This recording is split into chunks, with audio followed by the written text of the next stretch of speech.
I remember the exact moment Olivia decided to blow up our marriage. She was sitting at the kitchen table, scrolling through her phone like she didn't have a care in the world. I had just walked in from work, ready to drop my bag and unwind, when she looked up and casually said, "Marcus, I want a divorce." No preamble, no softening the blow, just a blunt, heartless statement delivered as if she were commenting on the weather. I froze for a second, unsure if I'd heard her correctly. "Excuse me?" I asked, my voice calm despite the storm brewing inside me. "I said, I want a divorce," she repeated, with a tone that suggested I was somehow too slow to comprehend the first time. I should have been angry, maybe even devastated. Instead, I was struck by her sheer audacity. Divorce? After everything we'd been through together? And the reason? That's what hit me the hardest. "I can't keep living like this," she continued, crossing her arms. "I need someone who actually works, who contributes. This isn't the life I signed up for." I blinked. Doesn't work? I wanted to laugh, but I kept my composure. For years, I'd built my career from the ground up, earning a six-figure salary and setting us up for a future most people could only dream of. But Olivia? She never bothered asking about my work, never showed the slightest interest in how I made my money. I guess she thought I was just coasting along, barely getting by. I leaned against the counter, studying her. She seemed so sure of herself, so confident that she was making the right decision. "All right," I said simply, setting my bag down. She tilted her head, surprised. "All right. Yes, Olivia. If you want a divorce, I won't stop you." For a moment, I saw a flicker of uncertainty cross her face, but she quickly replaced it with that smug, self-assured smile I'd grown so used to. "Good. Because I've already spoken to a lawyer. You'll need to move out by the end of the month." Move out? Of my house? The nerve of this woman was almost comical, but I didn't argue. If she wanted me gone, I'd leave, for now. "Fair enough," I replied, turning to head upstairs. I could feel her eyes on me, waiting for me to explode, to beg, to argue. But I gave her nothing. In the privacy of our bedroom, I sat on the edge of the bed and let the situation sink in. This wasn't about divorce. This was about power. Olivia wanted to feel in control, to paint me as the failure in our relationship. And maybe she thought she could guilt me into fighting for her, pleading for a chance to win her back. But she didn't know me as well as she thought she did. The days that followed were a masterclass in passive-aggressive behavior. Olivia suddenly had a lot to say about everything, from how I folded the laundry to the way I spent my evenings. She criticized my hobbies, my habits, even the way I brewed my coffee. It was as if she were trying to justify her decision by turning me into the villain.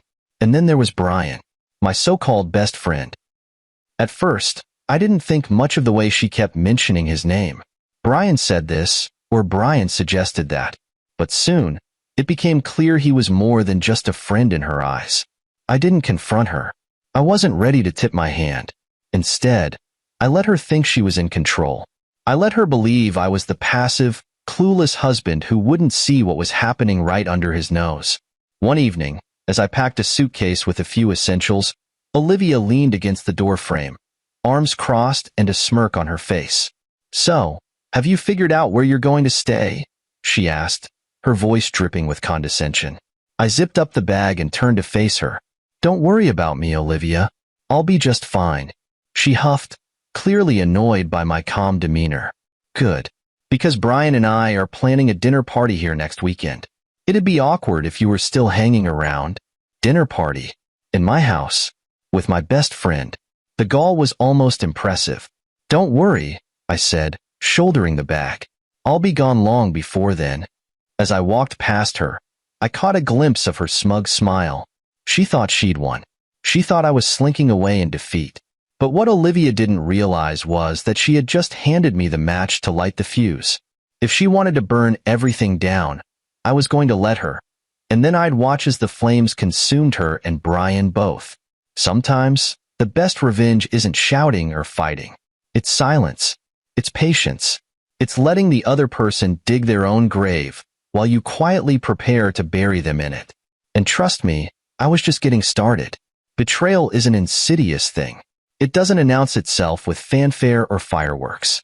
No, it sneaks in quietly, disguised as casual conversations and harmless gestures until one day, you wake up and realize everything you thought was solid has been chipped away. Olivia's request for a divorce was the first crack. What followed was the steady crumble of everything I thought I knew about her and Brian. Yes, Brian. My best friend, or at least, the man who had held that title for years. I should have seen it coming, but hindsight is a cruel companion. At first, it was subtle. Olivia started mentioning Brian's name more often than usual. Brian said this, or Brian recommended that. She'd say casually over dinner. I'd nod, not thinking much of it. After all, he was a close friend to both of us.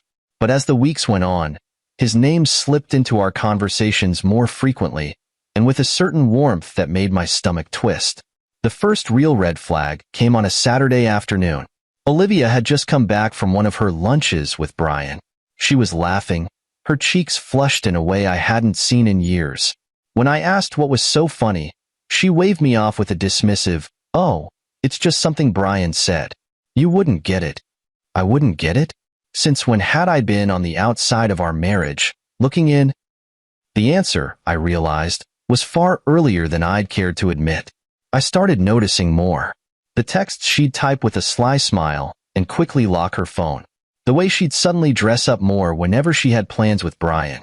The excuses about how they were just friends, or how I was overthinking things. Overthinking? That's the favorite word of every guilty person trying to shift the blame. I still didn't confront her, though. What would have been the point?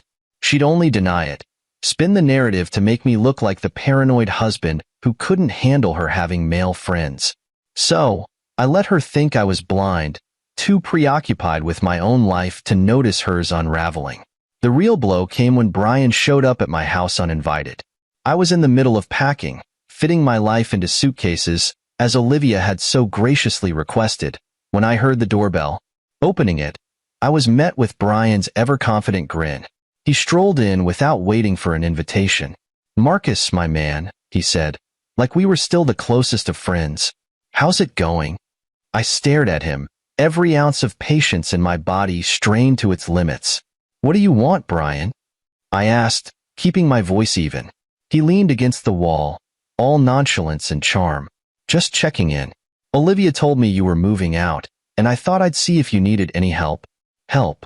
From the man who was quite literally moving into my life. The audacity was almost impressive. "I've got it handled," I replied curtly, turning back to my packing. Brian lingered, and when I glanced over, I could see the wheels turning in his head. He wasn't just here to check in. He was here to rub it in, to stake his claim. "Listen," he said, his voice taking on a tone he probably thought sounded sincere. "I know this must be hard for you, but things happen, you know? Life's unpredictable." "Things happen," I echoed, turning to face him fully. I took a slow step closer, forcing him to meet my eyes. "Yeah, Brian, things do happen, and sometimes they come back to bite you." For the first time, he faltered. The confident smirk wavered, replaced by something almost resembling uncertainty. I didn't wait for him to recover. I turned back to my suitcase, effectively dismissing him. "You've always been a cool guy, Marcus," he said awkwardly, retreating toward the door. "No hard feelings, right?" I didn't respond. Silence is a powerful thing, especially when someone is desperate for a reaction. Brian left without another word, and as his car disappeared down the street, I let out a breath I hadn't realized I'd been holding. That night, as I lay in the bed that would soon no longer be mine, I replayed the events of the past few months. The missed signals, the lies, the betrayal. I could have been angry, could have confronted them both and demanded answers. But what would that accomplish? They'd already written me off as irrelevant, a footnote in their story. What they didn't realize, though, was that I wasn't the passive, clueless husband they thought I was. I had been paying attention, taking mental notes, and carefully planning my next steps. If Olivia and Brian thought they could waltz off into the sunset together without consequences, they were in for a rude awakening. Because betrayal doesn't end when the truth comes out. No, that's when the real game begins. And as far as I was concerned, this was a game I was fully prepared to win. Divorce. It's such a clean word for something so messy. It implies finality, a simple end to a complicated story. But when Olivia and I walked into that courtroom, I realized this wasn't an ending for her. For her, it was a victory lap, a celebration of what she thought was her upgrade. She came dressed to impress, in a tailored dress that screamed sophistication and with a confident smile that made my stomach churn. And there, not too far behind her, was Brian, lurking like a shadow. He didn't come into the courtroom, of course. He wouldn't dare. But the fact that he was there at all said everything I needed to know. Olivia wasn't just divorcing me. She was flaunting her betrayal as if it were a badge of honor. "Marcus, let's not drag this out," she said when we sat down across from each other at the negotiation table. "I don't want this to be harder than it needs to be." Harder than it needs to be? The irony wasn't lost on me. She had already made it hard, stomping on years of marriage like it was a worn-out rug she couldn't wait to replace.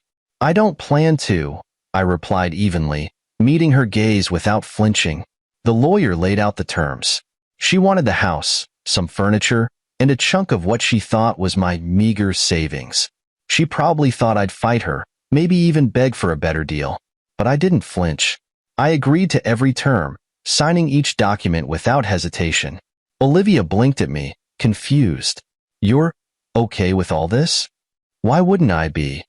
I asked, keeping my tone light. "It's just stuff, Olivia. You can have it." For a split second, I saw the doubt creep into her expression, but she quickly covered it with a smug smile. She thought she'd won, that she was walking away with everything that mattered. What she didn't know was that the house wasn't mine to begin with. It was a rental under my name, something I'd used as a workspace when I first started freelancing years ago. And the savings she thought she was taking a piece of? That was just a fraction of my wealth. The real money was tucked away in investments, accounts she didn't even know existed. As the papers were signed and the process finalized, Olivia leaned back in her chair, satisfied.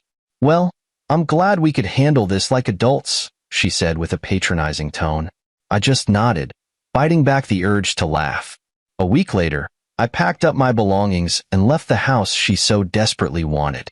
I left her everything she asked for. Furniture, decorations, even the expensive kitchen gadgets she'd never actually used.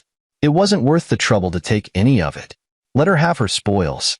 Brian, of course, wasted no time moving in. A neighbor texted me a photo of him unloading boxes into the house.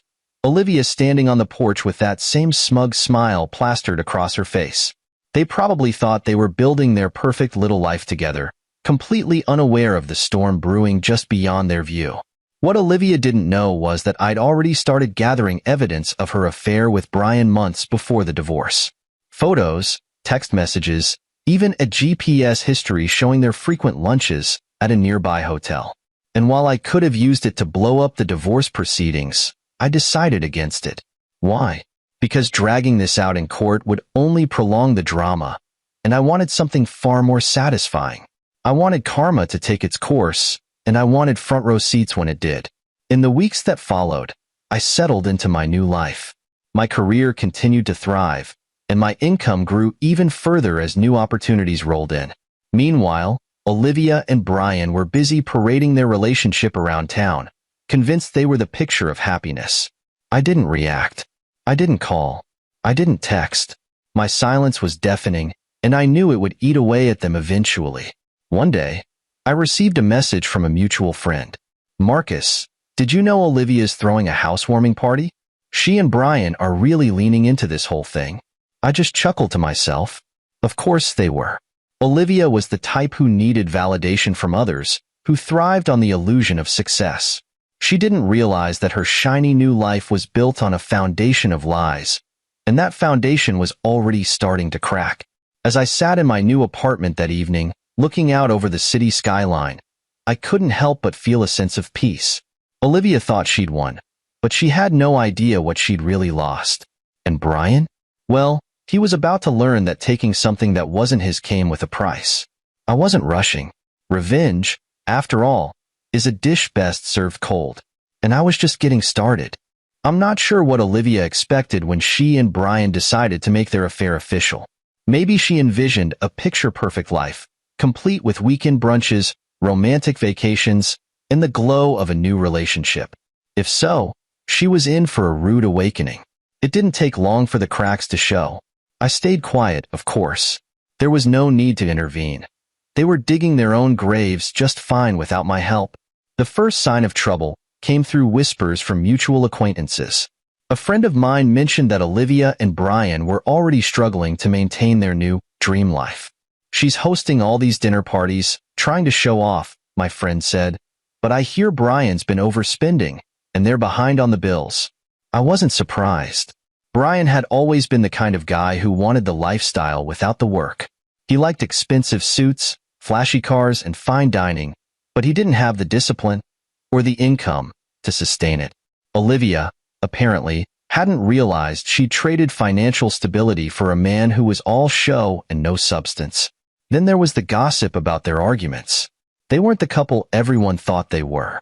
People talked about the shouting matches that could be heard through the walls of their rented house. Yes, rented. The house Olivia had been so smug about taking in the divorce was gone. She'd been forced to sell it after realizing she couldn't afford the upkeep. One day, I got a call from an old neighbor. "Marcus, you won't believe this," she said, barely able to contain her laughter. "Olivia and Brian had the landlord banging on their door this morning. They're behind on rent." I leaned back in my chair, a smile creeping onto my face. "Oh, how far behind?" 3 months, she said. "They're trying to act like it's no big deal, but you can tell they're struggling." It was poetic, really. The life they'd so proudly built on betrayal was crumbling under the weight of their own arrogance. Meanwhile, I focused on my own life. My income had grown exponentially since the divorce, and I was busier than ever with new projects and opportunities. I poured myself into my work, building something real and lasting while Olivia and Brian stumbled through their hollow relationship. Then, out of the blue, Olivia reached out. She sent me a text one evening, pretending to be friendly. "Hi, Marcus. I hope you're doing well. Just wanted to check in and see how things are going for you." I stared at the message for a moment, debating whether to respond. I could feel the underlying desperation in her words. She wasn't checking in, she was fishing. Still, I decided to play along. "Things are great, Olivia," I replied. "Business is booming. How about you?" Her response came quickly. "Oh, Brian and I are doing well. Things are a bit tight financially, but we're managing." I almost laughed. Managing? That was putting it generously. The real kicker came a week later. I was leaving a client meeting when I spotted Olivia waiting outside the building. She looked different, tired, stressed, and not nearly as put together as she used to be. "Marcus," she called, her voice tinged with something I hadn't heard from her in years: uncertainty. I approached her, keeping my expression neutral. "Olivia, what brings you here?" She hesitated, fiddling with the strap of her purse. I wanted to talk. Things have been tough lately, and I thought maybe we could catch up." Catch up? I knew exactly what she wanted, but I wasn't about to make it easy for her. "I'm a little busy," I said, "but I hope things improve for you." She forced a smile, but I could see the cracks beneath it. As I walked away, I couldn't help but feel a sense of satisfaction. This was karma at its finest. Olivia and Brian had thought they were trading up, but they didn't realize the price of their choices. Now they were stuck in a life they couldn't afford, struggling to keep up appearances while the walls closed in around them. The best part? I didn't have to lift a finger. They had done this to themselves, and I was content to watch from a distance as they reaped what they had sown. Their perfect little world was falling apart, and I hadn't even started my revenge yet. The thing about revenge is that it doesn't always need to be loud. Sometimes, the sweetest victories are the ones where you don't have to say a word. You just let the truth do the talking, and the results speak for themselves. That's exactly what I did as I watched Olivia and Brian's carefully constructed fantasy life start to crumble. While they were busy trying to keep up appearances, I was thriving. My work had taken off in ways I hadn't even anticipated. Deals were closing left and right, and my annual income had climbed to over $513,000. I wasn't just doing well, I was flourishing. But I kept it quiet. There was no need to flaunt my success. Olivia had already dismissed me as the man who didn't work, And I was more than happy to let her hold onto that misconception. Why correct her when her ignorance worked so perfectly in my favor? Instead of focusing on them, I turned all my attention inward. I upgraded my apartment to a sleek, modern space in the heart of the city, a place that reflected my new life. Floor-to-ceiling windows, smart technology, and a view of the skyline that was nothing short of breathtaking. It was a home built on my own hard work, free of the bitterness and betrayal that had tainted the last one. My days were filled with meetings, projects, and opportunities that kept me sharp and engaged. My nights? Those were for me. I started going out more, reconnecting with old friends and making new ones. Life felt lighter, freer, and full of potential. Of course, Olivia wasn't completely absent. Every now and then, I'd get a text or hear through mutual acquaintances about her and Brian's latest struggles. The unpaid bills, the arguments, the mounting debt. Apparently, they had tried hosting a dinner party at the rental, only to have the power cut off mid-evening because they hadn't paid the utility bill. Marcus, one friend laughed over the phone. You should have seen it. Olivia was mortified. Brian tried to play it off like it was a mistake, but everyone knew what was really going on. I didn't laugh, though. I just nodded, letting the satisfaction wash over me. This wasn't about schadenfreude or rubbing their failures in their faces. It was about balance. They had tipped the scales with their betrayal, and now life was evening things out. One day, I ran into Brian at a coffee shop.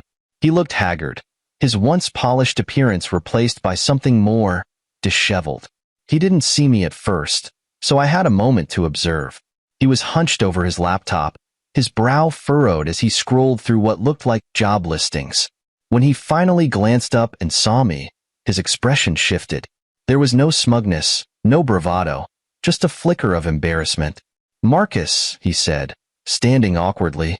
Brian, I replied coolly. How's it going? He hesitated, his eyes darting around as if searching for an escape. Good. You know, just busy with work and all that. Work, huh? I said, raising an eyebrow. That's good to hear. He laughed nervously, but it didn't reach his eyes. Yeah, keeping busy. You know how it is. I just nodded, letting the silence stretch between us.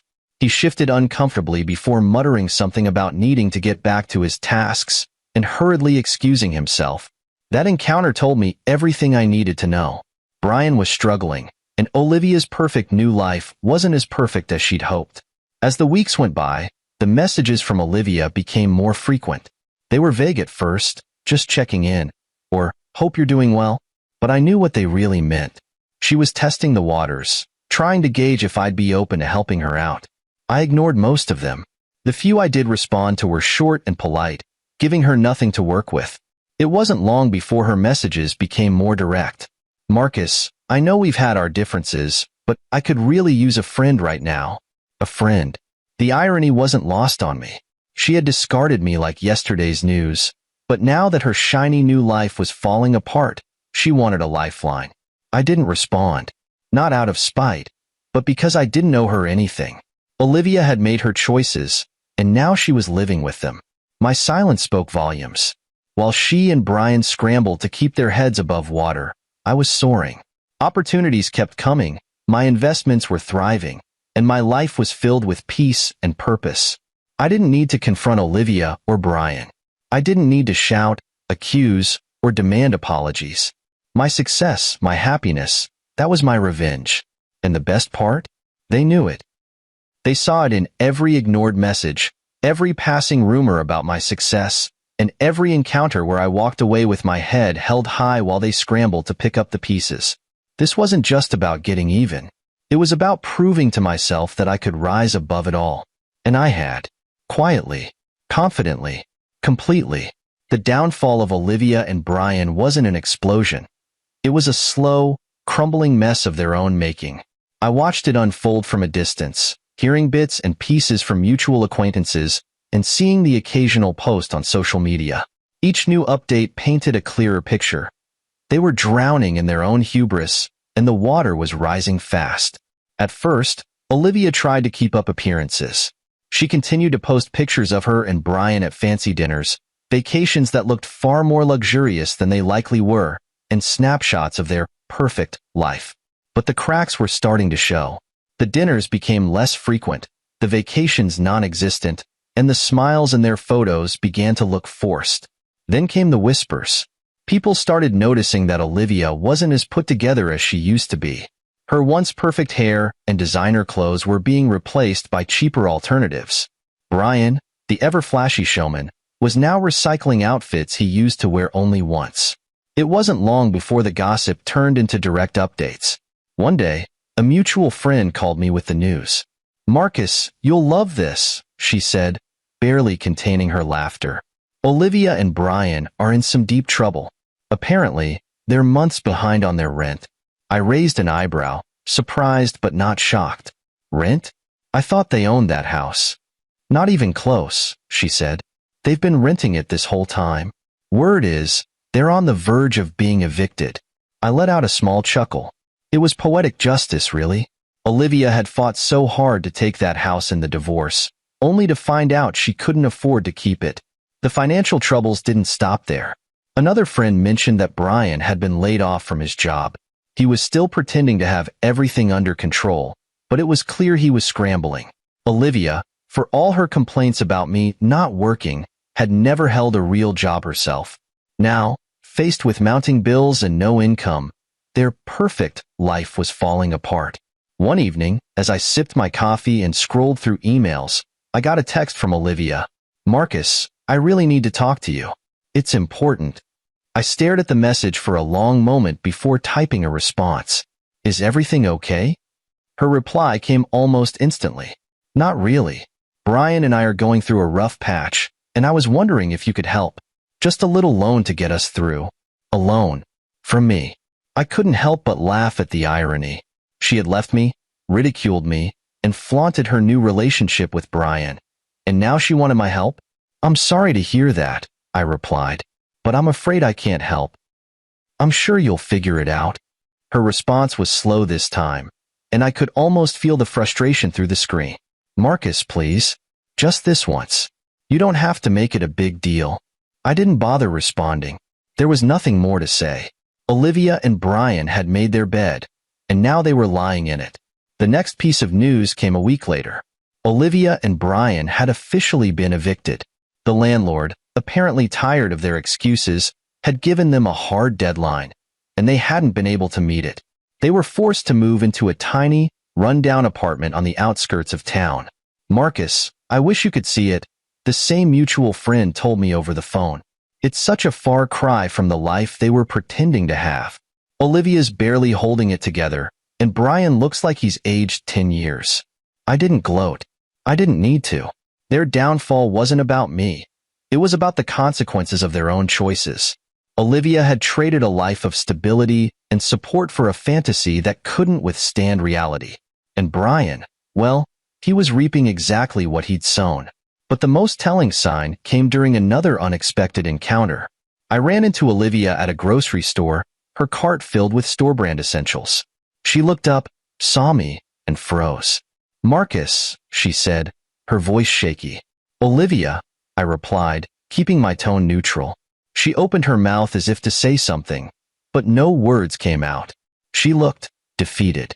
The confident, smug woman who had demanded a divorce and flaunted her affair was nowhere to be found. "I hope you're doing well," I said, breaking the silence. She nodded quickly, her eyes darting away. "You too," she mumbled before pushing her cart down the aisle. As I watched her walk away, I couldn't help but feel a strange mix of emotions. Satisfaction, yes, but also pity. Olivia had made her choices, and they had led her here. This was the life she had fought so hard to create, and now she was trapped in it. I didn't need to say or do anything to make her regret what she'd done. Life had already taken care of that for me. And as I walked out of the store that day, I realized that sometimes karma doesn't need a push. It just needs time. It wasn't long before everything came to a head. I knew it was coming. It was inevitable. People like Olivia and Brian don't handle consequences well. When their carefully constructed illusion of success starts to crumble, they lash out, looking for someone to blame or someone to bail them out. One morning, as I was finishing up a client call, My phone lit up with a number I hadn't saved. But I knew it. Olivia. For a moment, I considered letting it ring out, but curiosity got the better of me. I picked up, keeping my tone calm. Marcus speaking. Her voice was tense, on the verge of cracking. Marcus, we need to talk. I sighed, leaning back in my chair. About what, Olivia? There was a pause, as if she were trying to find the right words. About everything. About Brian, about us. I raised an eyebrow, though she couldn't see it. Us? The nerve of this woman. Olivia, there is no us. That ended the day you handed me divorce papers. What's this really about? She hesitated again, her voice lowering. We're struggling, Marcus. Things haven't been easy since everything happened. I just thought maybe we could talk. Maybe you could help. Help. There it was. The real reason for her call. Help with what? I asked, feigning ignorance. Financially, she admitted, her tone filled with forced humility. Just a loan. To get us back on our feet. I couldn't help but let out a laugh. Olivia, you left me because you thought I wasn't good enough. That I didn't work hard enough, or make enough money for you. And now you want me to fix the mess you made? Her voice sharpened, defensiveness creeping in. You don't understand. Brian and I just hit a rough patch. A rough patch? I cut her off. Olivia, you made your choice. You left me for Brian. You thought he was the better option. And now, you want me to clean up after you? Not a chance. She started to protest, but I didn't let her. You wanted to be free, Olivia. Free of me. Free of my lack of ambition. So enjoy that freedom. I have no interest in being your safety net. I hung up before she could respond. The next encounter wasn't over the phone. It was in person. A week later, Olivia showed up at my office unannounced. She looked frazzled, her once polished appearance replaced by something much more desperate. Marcus, she said as she stepped into my office, ignoring my assistant's attempts to stop her. We need to talk. I leaned back in my chair, folding my arms. You've got 2 minutes. Make it count. She launched into a tirade about how difficult things had been for her and Brian, how the world had been unfair to them, and how she was only asking for a small favor. Olivia, I interrupted, you made your decisions. You left me for Brian, thinking you were upgrading your life. How's that working out for you? Her face flushed, anger and embarrassment mixing in her expression. Marcus, I know I hurt you, but you don't have to be so cruel. I thought you were better than this. Better than this? I laughed. You thought I was a failure, Olivia. You thought I wasn't good enough. Now you're here, begging me for help because your perfect life isn't so perfect after all. I owe you nothing. Just then, as if the universe wanted to drive the point home, Brian walked in. He must have followed her, because his timing was too perfect to be coincidental. He looked even worse than Olivia, disheveled, stressed, and clearly out of his depth. Marcus, he said, trying to sound casual, but his voice was shaky. Can we talk man to man? I stood up, walking around my desk to face him. Man to man? I echoed. You mean the same way you talked to me while sleeping with my wife behind my back? Save it, Brian. He winced but pressed on. Look, we made mistakes. But Olivia and I are in a tough spot, and we thought, maybe you'd be willing to help us out. Just a loan. Something small. I shook my head, laughing again. Unbelievable. You betrayed me, lied to me, and now you want me to bail you out? The audacity is impressive, I'll give you that. Brian's face turned red, his hands balling into fists at his sides. You don't have to be a jerk about it, Marcus. I stepped closer, my voice low but firm. I don't owe you anything, Brian.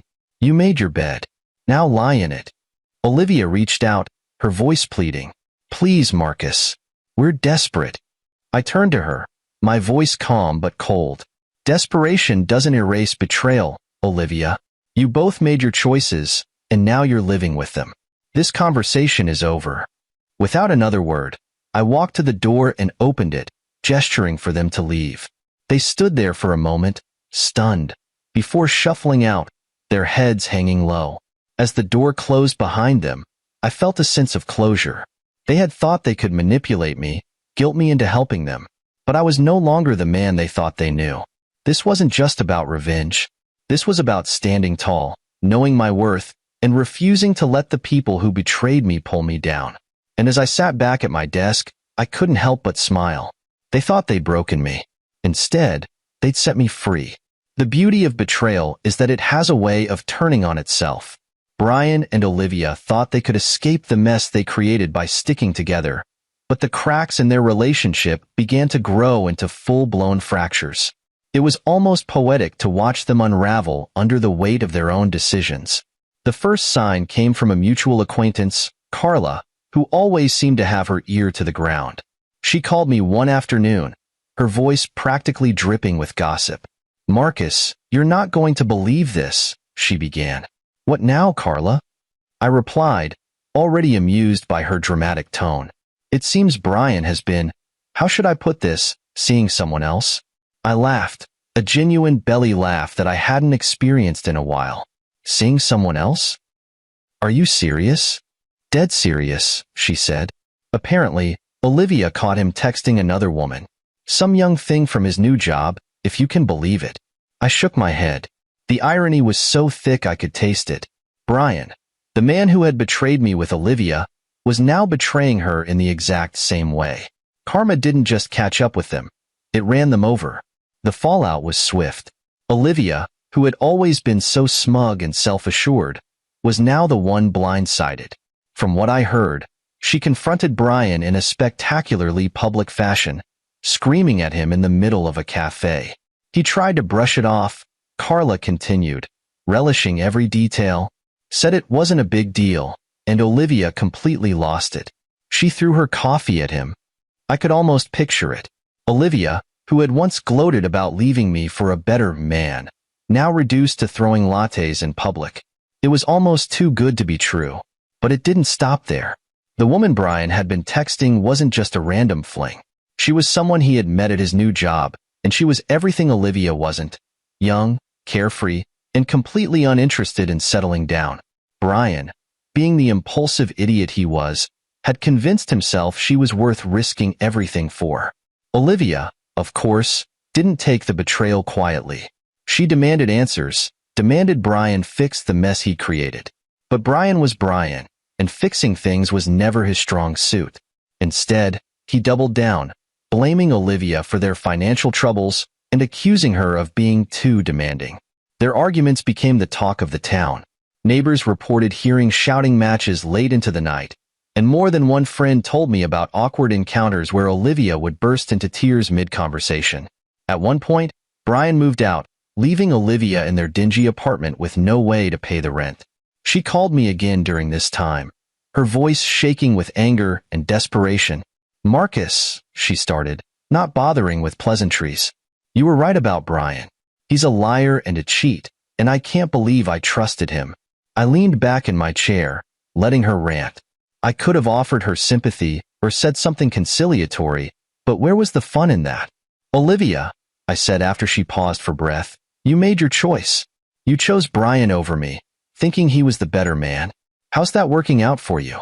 She was silent for a moment, and I could hear her breathing hard on the other end of the line. Finally, she muttered, "I don't need your lectures, Marcus. I need your help." "No," I replied firmly. "What you need is to learn to live with the consequences of your decisions." She hung up on me after that. From what I gathered later, Brian didn't come back. He moved in with his new girlfriend, who eventually realized he was just as unreliable as Olivia had.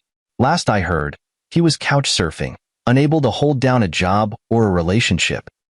Olivia, on the other hand, was left to pick up the pieces of her shattered life. She had no job, no savings, and no one left to turn to. Her family had distanced themselves from her, tired of her constant drama, and even her friends had started to drift away. The very life she had fought so hard to build with Brian had turned to ash. And I didn't have to lift a finger. Karma had done all the work for me. There's a certain satisfaction in knowing that people like Olivia and Brian inevitably destroy themselves. They think they're clever, think they can manipulate and betray their way into happiness, but life has a way of humbling them. And while they were busy tearing each other apart, I was thriving. My work was flourishing, my life was peaceful, and my future was brighter than ever. The best revenge, they say, is living well. And by that measure, I had already won. The funny thing about hitting rock bottom, when you're the one betrayed, humiliated, and discarded, is that you find out just how resilient you really are. For me, the divorce wasn't the end. It was the beginning. A fresh start disguised as devastation. Olivia and Brian had burned the bridge behind them, but I was already building a better one ahead. After the divorce, I made one promise to myself. I wouldn't let their betrayal define me. I would rise above it, not just for the sake of revenge, but for the sake of my own peace. And that's exactly what I did. The first step was investing in myself. I upgraded my apartment to a sleek penthouse in the heart of the city. Floor-to-ceiling windows, minimalist furniture, and a view that reminded me every day how far I'd come. It wasn't just a place to live. It was a statement, a symbol of my new life. My career, already stable, began to flourish in ways I hadn't imagined. Freed from the stress of Olivia's constant criticisms and Brian's backstabbing, I threw myself into my work with renewed focus. Clients noticed. New contracts poured in. My annual income skyrocketed, hitting $513,000 and climbing. And then there were the unexpected opportunities. My expertise and reputation in my field led to speaking engagements, partnerships, and investment offers. Every success felt like a quiet victory, a reminder that I was more than the man Olivia had underestimated. Socially, I began to rebuild as well. Old friends who had drifted away over the years reconnected. New friends entered my life, people who appreciated me for who I was, not what they could gain from me. I started attending events, networking with like-minded individuals, and even taking the occasional weekend trip just for fun. But the most significant change was internal. I learned to value myself in ways I never had before. For years, I had poured so much energy into keeping Olivia happy, trying to meet her impossible standards, that I had lost sight of my own worth. Now, I was reclaiming it. Therapy helped, too. I won't pretend I did it all on my own. Talking to someone impartial, someone who could help me process the betrayal and the lingering anger, was invaluable. My therapist once told me, "Marcus, you're not responsible for other people's choices. You're only responsible for how you respond to them." Those words became my mantra. And then there was my creative side. I'd always dabbled in writing and photography, but now I had the time and energy to take it seriously. I started a blog, part personal journal, part professional insights, that quickly gained traction. People resonated with my story of rebuilding, of turning pain into progress. Every now and then, I'd hear whispers about Olivia and Brian. Their downward spiral had become something of a cautionary tale among our old circle of friends. The latest updates were always the same. More debt, more drama, and more regret. Marcus, a mutual friend, once said over coffee, "I don't know how you're so calm about all this. If I were in your shoes, I'd be furious." I shrugged. What's the point? They're living their karma. I don't need to add to it. And it was true. Watching them flounder while I thrived wasn't just satisfying. It was liberating. I didn't need to chase revenge or wallow in resentment. I was too busy living well. Still, there were moments of reflection. Late at night, staring out at the city lights from my penthouse, I'd think about everything I'd been through. The betrayal, the heartbreak, the anger. It hadn't been easy to move past, but I had done it. And in the process, I discovered a version of myself I didn't even know existed. Stronger, wiser, more confident. Life didn't stop throwing challenges my way, of course. It never does. But I faced each one with a clarity and resilience I never would have had before. Losing Olivia and Brian was painful, but in hindsight, it was the best thing that ever happened to me. They hadn't just left, they'd freed me. Now, every day felt like a step forward. I wasn't just surviving, I was thriving. And the best part? I didn't need anyone's validation to prove it. I had built a life I was proud of, surrounded by people who valued me, and filled with opportunities that excited me. My world was brighter, bigger, and better than anything Olivia and Brian could have imagined. And as far as I was concerned, the chapter with them was closed. This was my story now, and I was writing it exactly the way I wanted.